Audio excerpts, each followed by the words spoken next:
జోష్ మనం ఇవాళ వీడియోలో బ్యాంకింగ్ ఆఫ్ రోడ్స్ గురించి నేర్చుకుందాం. ఈ బ్యాంకింగ్ ఆఫ్ రోడ్స్ అంటే ఏంటంటే మామూలుగా రోడ్డు ఇలాగ ఉంటుంది. కొన్ని సందర్భాల్లో ఏమవుతుందంటే మన హైవేల మీద వాటి మీద చూస్తూ ఉంటాం, రోడ్డు కల్వర్డ్గా ఇట్లా వెళ్ళాల్సి వస్తుంది. ఇలా కల్వర్డ్గా వెళ్తున్నప్పుడు ఏంటంటే మనకి రోడ్డు మీద బండి వెళ్తున్నప్పుడు ఇలా ఇటు అవుట్వర్డ్ కానీ ఇటు ఇన్వర్డ్ కానీ స్కిడ్ కాకుండా మనం ఏం చేస్తామంటే బ్యాంకింగ్ ఆఫ్ రోడ్స్ అని కొద్ది ఎలివేట్ చేస్తాం. రోడ్డు ఇలా ఉండాల్సిన రోడ్డుని ఇలా కొద్ది ఎలివేట్ చేస్తాం అనమాట. ఎలివేట్ చేసి మీరు చూస్తూ ఉంటుంటారు, ఇట్లా హైవేలో వెళ్తున్నప్పుడు ఇట్లా కవర్డ్ సర్ఫేస్లో రోడ్స్లో ఉన్నప్పుడు ఇలాగా ఇదవుతుంది అనమాట, కొద్ది ఎలివేట్ అవుతుంది. దాన్ని మనం బ్యాంకింగ్ ఆఫ్ రోడ్స్ అంటాం.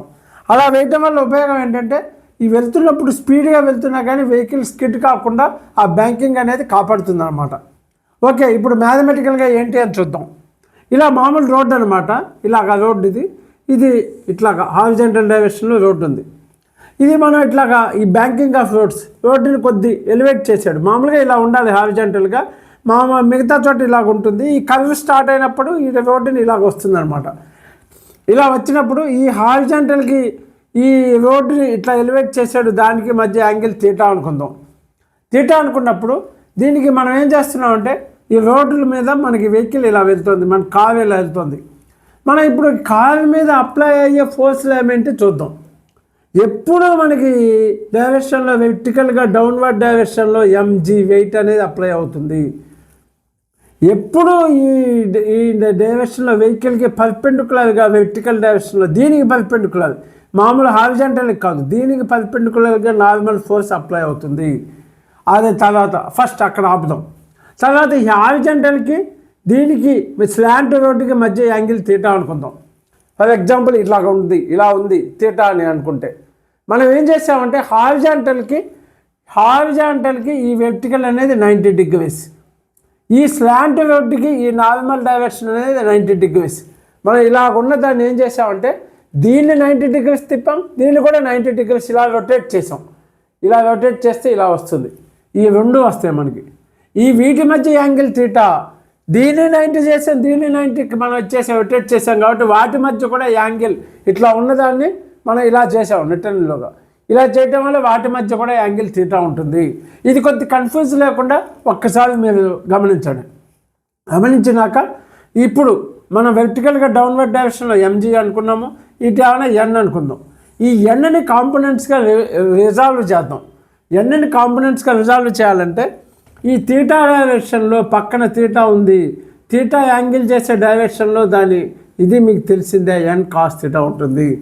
దీనికి పర్పెండికులర్ డైరెక్షన్, ఇది వెర్టికల్ కదా, దీనికి పర్పెండికులర్ డైరెక్షన్ 90 degrees చేసే చోట దాని కాంపోనెంట్ ఎన్ సైన్ తీటా అవుతుంది. ఆ తర్వాత ఇంకొకటి ఏంటంటే మనం ఎప్పుడైతే కర్వేచర్ రౌండ్గా మనకి ఈ బాడీ అనేది రొటేట్ అవుతుందో అప్పుడు మనకి సెంట్రిఫ్యూగల్ రెండు ఫోర్స్లు డిఫరెంట్ అవి అప్లై అవుతాయి. ఇక్కడ మనం సెంట్రిఫ్యూగల్ తీసుకుందాం. ఎందుకంటే మన రొటేషన్లో ఇక్కడ ఈ బాడీలో ఉన్న వెహికల్లో ఉన్న వ్యక్తి మీద ఒక ఫ్రేమ్ పెట్టి with reference to that person మనం కనుక కౌంట్ చేస్తే అప్పుడు మనకి సెంట్రిఫ్యూగల్ అప్లై అవుతుంది. సెంట్రిఫ్యూగల్ ఎలా అవుతుంది? అవుట్వర్డ్ డైరెక్షన్లో ఉంటుంది. సెంట్రిపిటల్ ఇన్వర్డ్ డైరెక్షన్లో ఉంటుంది, సెంట్రిఫ్యూగల్ అవుట్వర్డ్ డైరెక్షన్లో ఉంటుంది. mv²/r. ఫ్రెండ్స్, మీరు కన్ఫ్యూజ్ అవ్వక్కర్లా. సెంట్రిపిటల్ ఫోర్స్ కాదు, సెంట్రిఫ్యూగల్ కూడా ఫోర్స్ కాదు. Centrifugal pseudo force. Centripetal force అంటే ఏంటంటే సర్కిల్లో ఒక బాడీ తిరుగుతున్నప్పుడు లోపల వైపు మనకి అప్లై అయ్యే ఫోర్సెస్, నెట్ ఫోర్సెస్ అన్నిటిని కలుపుకుంటే సెంట్రిపిటల్ ఫోర్స్ అంటాం.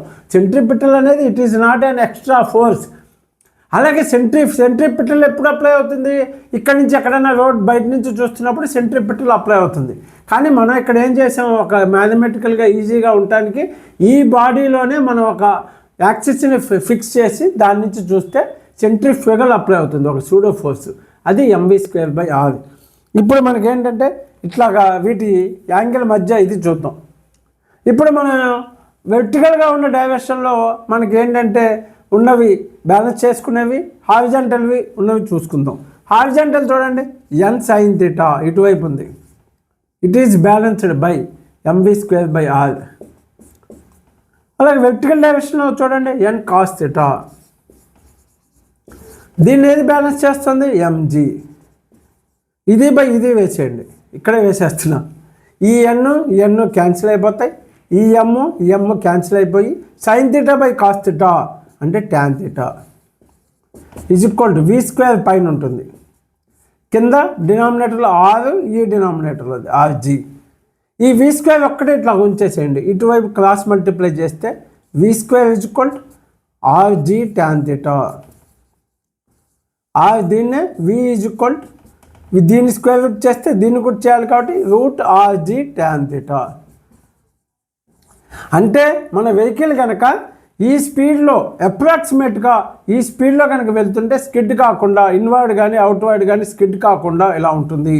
ఆ స్పీడ్ని మనం ఎలా క్యాలిక్యులేట్ చేయొచ్చు అంటే ఆర్జీ ఇంటూ ట్యాన్ థీటాతో క్యాలిక్యులేట్ చేయొచ్చు. ఇదేంటి ఇక్కడ మనకి ఫ్రిక్షన్ మనం వాడకుండా, ఇక్కడ రోడ్డు మనం ఎగ్జిబిట్ చేసే ఫ్రిక్షన్ని మనం అప్లై చేసుకోకుండా only centrifugal plus normal reaction తీసుకుని మనం బ్యాంకింగ్ ఆఫ్ ఫ్లూయిడ్స్ చేసాం. నెక్స్ట్ క్లాస్లో ఫ్రిక్షన్ అప్లై చేస్తే ఎలా ఉంటుంది, ఎంత మినిమం స్పీడ్ ఉండొచ్చు, ఎంత మ్యాక్సిమం స్పీడ్ ఉండొచ్చు మనం తెలుసుకుందాం. Thank you.